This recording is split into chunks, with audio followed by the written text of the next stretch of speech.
I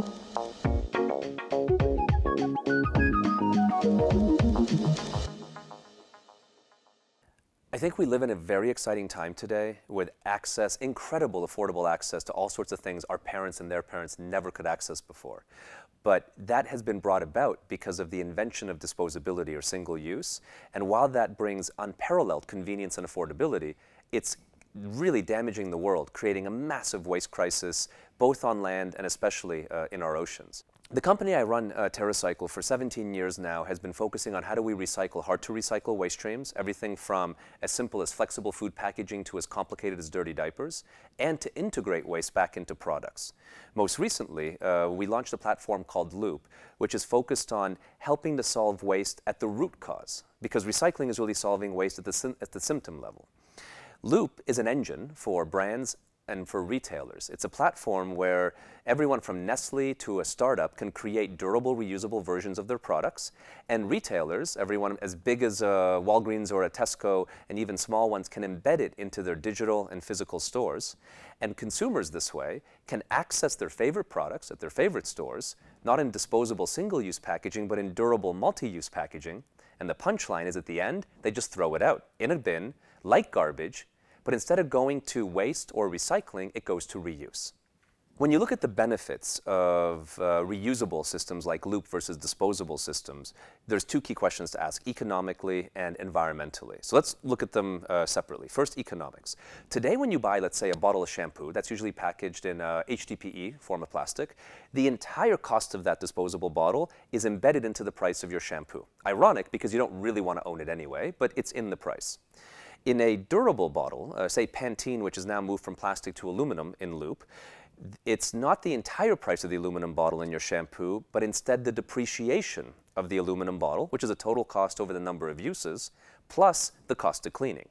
And the exciting part is those two tend to be similar. Not always exactly the same, but similar enough that the consumer can access the shampoo at the same price as the disposable. Now, what you are eliminating is the environmental cost of creating new products.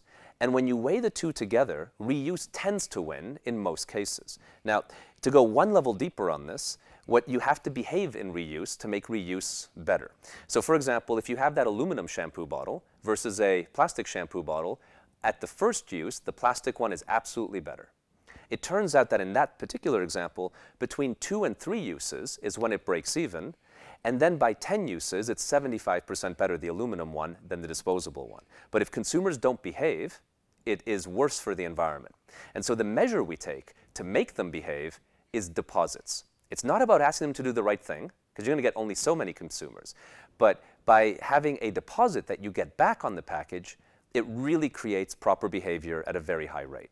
If we take a step back and think, say, 30 years ago, most of Western Europe was on refillable beverage systems. Now, in 2019, there's a few countries left like Germany who does it, but UK, France, it's completely gone.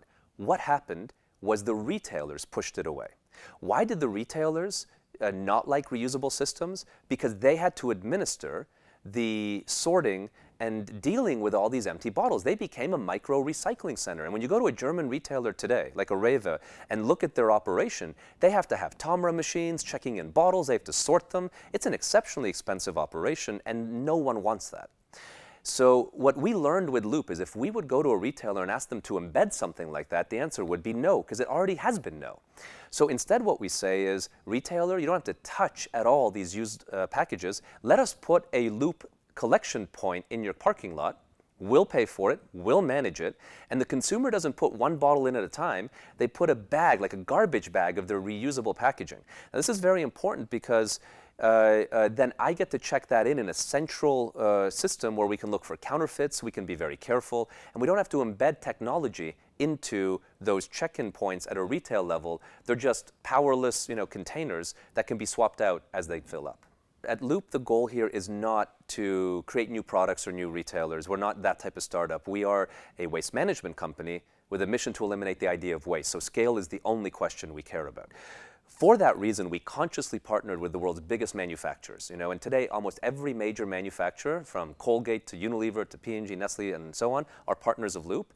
And we also did the same on retailers, working with the biggest, typically country-leading retailers to begin with. And today we're adding a brand a day and a retailer a month. And in fact, retailers are what push our geographic expansion. We're also now bringing on retailers that are not traditional, gas stations, fast food restaurants, anywhere where reuse could be an opportunity. Now, from an economic standpoint, Loop makes money in two ways. In the short term, we make money by charging onboarding fees. Those are sort of fixed fees, that come. That helps at the beginning. But the real economic backbone is we charge for the service of running that platform, really the waste management service, picking up the empties, sorting them out, cleaning them, and supplying them back to the vendors. And there's a fee every time a bottle goes around. We don't need too much scale to become break-even, and it's also accelerated because we're working with the world's biggest companies, so scale is always in the back of folks' mind. That idea of purposeful business is also what the future generations want to work at.